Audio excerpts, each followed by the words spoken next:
Hey guys, welcome to Devbhoomi career point. I hope you all are doing great. तो देखिए दोस्तों, community tab यहाँ पे पार्ट 7 है और इसमें भी आपको मिलेंगे लास्ट वीकेंड में जितने भी कम्युनिटी बॉक्स में मैंने क्वेश्चन पूछे थे आपसे। देखिए, नए लोग जो नहीं जानते उनको बता दूँ, चैनल का जो कम्युनिटी टैब है वहाँ पर मैं आपसे एमसीक्यूज पूछते रहता हूँ, ठीक है। और वीकेंड में उन सभी एमसीक्यूज का आपको सही उत्तर दिया जाता है। तो आज पार्ट 7 में हम पहुँच गए हैं। तो लास्ट वीकेंड में जितने भी क्वेश्चन मैंने पूछे थे आपसे, उनके राइट आंसर क्या हैं ये आप जान पाएंगे अब, ठीक है। तो उनमें पहला क्वेश्चन आपके सामने है, देखिए। उत्तराखंड में महिलाओं द्वारा पौंची नामक आभूषण धारण किया जाता है कहाँ पे, ठीक है। तो पौंची जो आभूषण है दोस्तों, ये उत्तराखंड की महिलाएं बहुत जगह आप देखेंगे धारण करती हैं। और पौंची जो होता है ये गोल्ड का बना हुआ आभूषण होता है दोस्तों, ठीक है। और इसको कलाई में पहना जाता है, यानी कि ऑप्शन ए इसमें बिल्कुल सही है। 88% लोगों ने बिल्कुल सही उत्तर दिया है। जो पौंची नामक आभूषण है ये कलाई में धारण किया जाता है, ठीक है। ब्रेसलेट के टाइप का होता है ये, ध्यान रखेंगे, और गोल्ड का बना हुआ होता है। चलिए अगला क्वेश्चन था इसमें। देखिए, देहरादून में मालसी डियर पार्क की स्थापना किस वर्ष हुई थी? बहुत अच्छा क्वेश्चन है। तो देखिए, मालसी डियर पार्क ये देहरादून में स्थापित हुआ था दोस्तों 1976 में, यानी कि ऑप्शन डी इसमें सही आंसर था। बहुत से कम लोगों ने सही उत्तर दिया है, ज़्यादातर लोग 1973 की तरफ गए हैं, जो कि गलत है। 1976 में मालसी डियर पार्क की स्थापना होती है देहरादून में। और वर्तमान समय की मैं बात करूँ, इस मालसी डियर पार्क को देहरादून जू कहा जाता है, ठीक है। देहरादून जू बहुत ही महत्वपूर्ण पॉइंट है, देहरादून जू। और देहरादून जू ये नाम इसको 2016 के आसपास मिला है दोस्तों, ठीक है, 2016। तो आपको याद रखना है, देहरादून का पहला चिड़ियाघर इसको घोषित किया गया 2016 में। और ये बेसिकली जो इस्टेबल हुआ था वो 1976 में हुआ था, ठीक है, 1976, ऑप्शन डी। चलिए अगले क्वेश्चन की तरफ बढ़ते हैं। खुटानी भीमताल में लोक संस्कृति संग्रहालय की स्थापना करने वाले व्यक्तित्व कौन है? तो देखिए, खुटानी एक प्लेस है भीमताल में, यहाँ पर स्थित है दोस्तों पब्लिक आर्ट म्यूजियम, ठीक है। देखिए, क्वेश्चन पूछा जा चुका है वरीयस एग्जाम में पहले भी। 1983 में इसकी स्थापना हुई थी और इसकी स्थापना करने वाले व्यक्ति थे यशोधर मठपाल, यानी कि अधिकांश लोगों ने सही उत्तर दिया है। यशोधर मठपाल इसका बिल्कुल सही उत्तर है दोस्तों, ठीक है। चलिए अगले क्वेश्चन की तरफ बढ़ते हैं। अगला क्वेश्चन था, देखिए, खवास खां को शरण देने वाला चंद शासक कौन था? बहुत अच्छा क्वेश्चन है। देखिए, खवास खां कौन था? ये खवास खां, तो देखिए दिल्ली में जब दोस्तों शाह वंश चल रहा था, शाह वंश की मैं बात करूँ तो आपको पता होगा, जब मुगल वंश चला, मुगल वंश के बीच में शाह वंश आता है, जब हुमायूं को शेरशाह सूरी हरा देता है और शाह वंश की स्थापना करता है, ठीक है। तो उसी शाह वंश से संबंधित एक व्यक्ति था इस्लाम शाह। तो इस्लाम शाह का प्रतिद्वंदी था खवास खां। तो खवास खां और इस्लाम शाह के बीच में संघर्ष होता है, तो खवास खां भागकर कुमाऊं की तरफ आ जाता है। और कुमाऊं में उसमें जो राजा था वो था मानिक चंद, ठीक है, मानिक चंद या मानिक चंद। तो मानिक चंद इसका बिल्कुल सही आंसर है। मानिक चंद ने ही खवास खां को शरण दी थी, ठीक है। 72% लोगों ने सही उत्तर दिया है, बिल्कुल सही आंसर है ये। अगला क्वेश्चन था, देखिए, सोमचंद के समकालीन डोटी का राजा कौन था? बहुत अच्छा क्वेश्चन है। तो सोमचंद, जिसको चंद वंश का संस्थापक माना जाता है दोस्तों, ठीक है, अधिकांश इतिहासकारों ने सोमचंद को ही चंद वंश का संस्थापक माना है। और सोमचंद जब शासन कर रहा था दोस्तों, एक मांडलिक राजा के रूप में ये काम कर रहा था। मांडलिक राजा मतलब एक सामंती व्यवस्था थी, ठीक है, जैसे भारत में सामंत होते थे वैसे ही ये मांडलिक राजा था, यानी कि स्वतंत्र राजा नहीं था ये डोटी के राजा को टैक्स देता था उसमें। और इसके समतुल्य या समकालीन जो उसमें डोटी का राजा था वो था जयदेव मल्ल, ठीक है, यानी कि ऑप्शन डी इसमें बिल्कुल सही आंसर है। और लगभग 64% लोगों ने सही आंसर दिया है, जयदेव मल्ल बिल्कुल सही आंसर है। चलिए बढ़ते अगले क्वेश्चन की तरफ। कालक्रम दिए थे दोस्तों, देखिए आपको कालक्रमों को आपने व्यवस्थित करना था। बहुत अच्छा क्वेश्चन था ये, ठीक है। तो अलग अलग कालक्रमों के हिसाब से आपने व्यवस्थित करना था, इसका राइट आंसर क्या होगा? तो चलिए देखते हैं दोस्तों।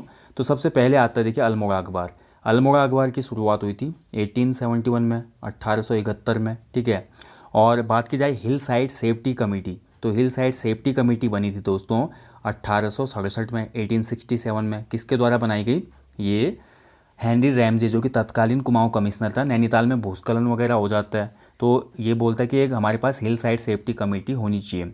इसके बाद ये देखिए घराटों पे टैक्स। तो घराटों पे टैक्स का जो सुझाव दिया था बैकेट ने दिया था, ठीक है। तो बैकेट उस समय लेकिन कमिश्नर नहीं था, ये ध्यान रखेंगे, बैकेट उस समय डिप्टी कमिश्नर हुआ करता था। और ये 1842 का टाइम था।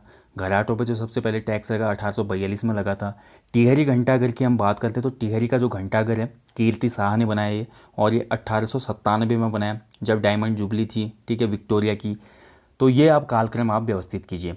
तो सबसे पहले दोस्तों इसमें आ जाएगा आपका 1842, यानी कि हमारा 1842 से 3, तो पहला ऑप्शन हो जाएगा हमारा 3, ठीक है। इसके बाद हमारा आएगा 1867 यानी कि हिल साइड सेफ्टी कमेटी 3-2।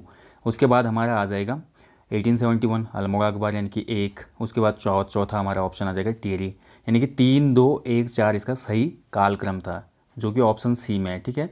तो 36% लोगों ने बिल्कुल सही उत्तर दिया है 3-2-1-4, ठीक है। यानी कि सबसे पहले घराटों पे टैक्स 3 यानी कि 1842, उसके बाद हिल साइड सेफ्टी कमेटी 1867, उसके बाद अल्मोड़ा अखबार आता है। डिबेटिंग क्लब की स्थापना होती है 1870 में, और इसके 1 वर्ष के पश्चात डिबेटिंग क्लब के लोगों को सुझाव देता है उसमें म्यूट की आप अपना एक न्यूज़पेपर निकालिए, तो अल्मोड़ा अखबार निकलता है फिर, ठीक है, बुद्धि बल्लभ पंत जी के संपादन में याद रखिएगा।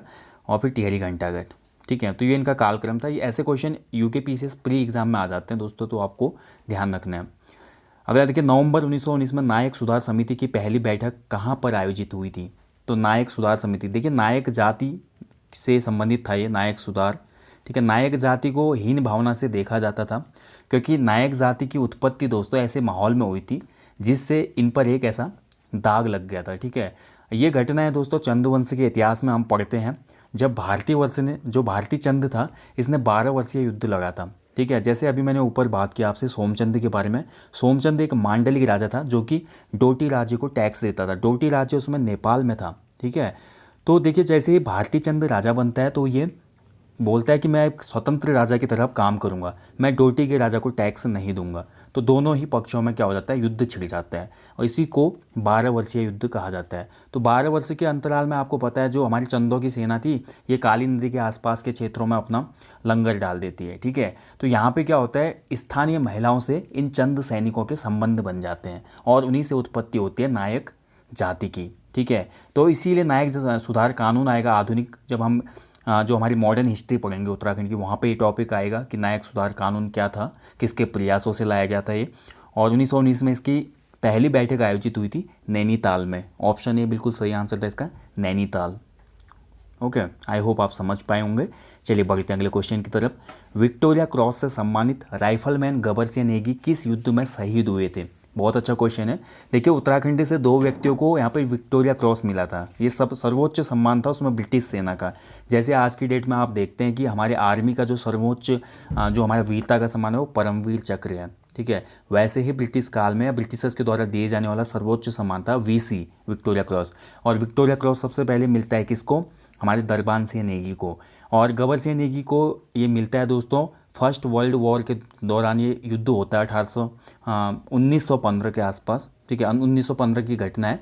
और इनको पोस्टेड किया जाता है न्यू चैपल फ्रांस में। न्यू चैपल फ्रांस के आसपास का एरिया था एक, ठीक है। तो यहाँ पर ये जाते हैं और बहुत बहादुरी से ये सामना करते हैं। उसमें मित्र राष्ट्रों की तरफ से हमारी सेना गई थी ना उसमें, तो क्या होता है कि यहाँ पे लड़ते लड़ते शहीद हो जाते हैं। तो आपको याद रखना है गबर सिंह नेगी सबसे कम उम्र में विक्टोरिया क्रॉस पाने वाला उत्तराखंडी है, आपको ये याद रखना है। और दूसरा यहाँ पे गबर सिंह नेगी न्यू चैपल के युद्ध में शहीद हुए थे, याद रखना है। उत्तराखंड से पहला विक्टोरिया क्रॉस पाने वाले व्यक्ति कौन थे, वो दरबान सिंह नेगी हो जाएंगे, ठीक है। तो दोनों हमारे नेगी बंधु हैं, आपको इतना याद रखना है, ठीक है। तो दोस्तों ये था देखिए आज कम्युनिटी टैब पार्ट 7। इतने ही क्वेश्चन थे इसमें, लगभग 8-9 क्वेश्चन पूछे थे मैंने लास्ट वीकेंड में।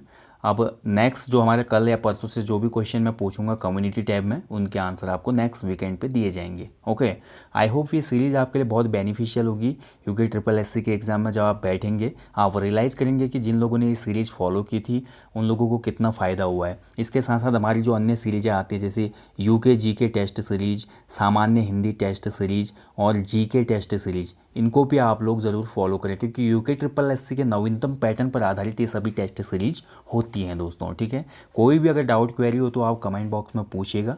Thank you for watching guys, अपना ध्यान रखें।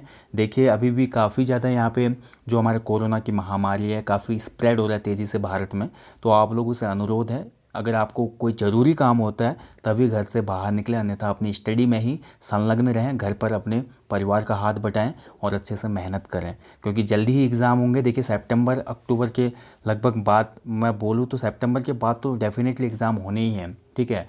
तो आप लोगों के पास काफ़ी कम समय बचा हुआ है, तो रिवीजन ज़्यादा से ज़्यादा करें, ठीक है। चलिए मिलते हैं जल्दी। Thank you for watching. जय हिंद, जय उत्तराखंड।